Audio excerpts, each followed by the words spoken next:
நடிகர் கட்சின்னு சொன்ன ஒருத்தர் அதுக்கப்புறம் எம்ஜிஆர் கூடயே போய் சேர்ந்துட்டாரு. இன்னொருத்தர் இவரெல்லாம் ஒரு ரவுண்டு தாங்க வருவார், ரெண்டாவது ரவுண்ட்லாம் காணாமல் போயிடுவார்னு சொல்ல இன்னொருத்தர் அதுக்கப்புறம் போய் எம்ஜிஆர் கிட்டே போய் சேர்ந்துட்டாரு. ஐயோ பாவம், சின்ன குழந்தை, அவரை போய் பாவம் ஏன் அவர் சொல்றதெல்லாம் பொருட்டா எடுத்துக்கூடாதுல்ல. சினிமா நடிகர் சினிமாவில் பேசுற மாதிரி அவர் பேசியிருக்காரு. குறி வைத்தால் தவற மாட்டேன், தவறுமானால் குறியே வைக்க மாட்டேன். இதெல்லாம் யாருக்கு சொல்றோம், எதுக்கு சொல்றோம்னு புரிய வேண்டியவங்களுக்கு புரிஞ்சா நல்லா இருக்கும்.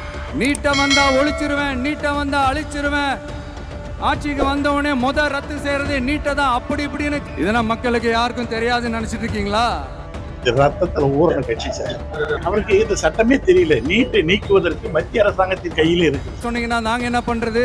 இன்னும் நாங்க விமர்சனம் செய்ய ஸ்டார்ட் பண்ணவே இல்லையே, இன்னும் நாங்க அடிக்க ஸ்டார்ட் பண்ணவே இல்லையே, அதுக்குள்ள அலர்னா எப்படி? அதனால உங்க அரசவை புலவர்கள் யாராவது இருந்தாங்கன்னா கர்ச்சீஃப் எடுத்து அவங்க கண்ணீரை துடைத்து விடுங்கள்.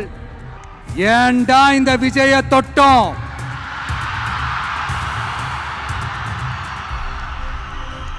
ஏண்டா விஜய் கூட இருக்கிற அந்த மக்களை தொட்டோம்? நினைச்சு நினைச்சு நினைச்சு ஃபீல் பண்ண போறீங்க. இந்த வரலாறு நம்மளை விட அவங்களுக்கு இன்னும் நல்லாவே தெரியும். அதனாலதான் பாத்தீங்கன்னா 53 வருஷமா அதே கதறல்கள். கூத்தாடி கூட்டம், நடிகர் கட்சி, நடிகர் கூட்டம். ஐயோ பாவம், சின்ன குழந்தை, அவரை போய் பாவம் ஏன் அவர் சொல்றதெல்லாம் பொருட்டா எடுத்துக்கூடாதுல்ல. சினிமா நடிகர் சினிமாவில் பேசுற மாதிரி அவர் பேசியிருக்காரு. ரத்தத்துல ஊரண கட்சி சார், அவருக்கு இந்த சட்டமே தெரியல. நீட்டை நீக்குவதற்கு மத்திய அரசாங்கத்தின் கையில இருக்குது. நாங்க நீதிமன்றத்துக்கு போயிருக்கிறோம்.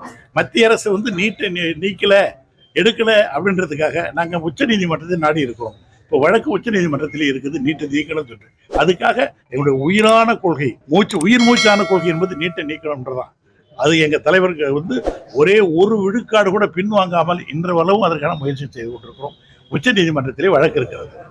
அதெல்லாம் அது மேல பொய்யான தகவலுங்க, அவங்க தப்பாவே சொல்றாங்க. அவங்களுக்கு தெரியாது. அவங்களும் புதுசாக ஏதோ பேப்பரில் விளம்பரம் வரணுன்றதுக்காக, செய்தி வரணுன்றதுக்காக எதையாவது ஒன்று கொடுத்து போடுறாங்க. அது மாதிரிலாம் ஒரு இது இல்லை. நாங்கள் 360 பேர் இருந்த தேர்தல் ஆணையம் இதெல்லாம் என்ன பண்ணிச்சு பாவம். அவங்களுக்கெல்லாம் நம்ம பதில் சொல்ல வேண்டிய அவசியமே இல்லை. பிஹைண்ட் கோல் மெடல் நவம்பர் 30 சென்னை ரைட் சென்டரில் நடைபெற உள்ள டிக்கெட்களை இலவசமாக பெற ஸ்கிரீன்ல தெரியுற நம்பருக்கு வாட்ஸ்அப் பண்ணுங்க. டிக்கெட்ஸ் 9 வெப்சைட்டை விசிட் பண்ணுங்க.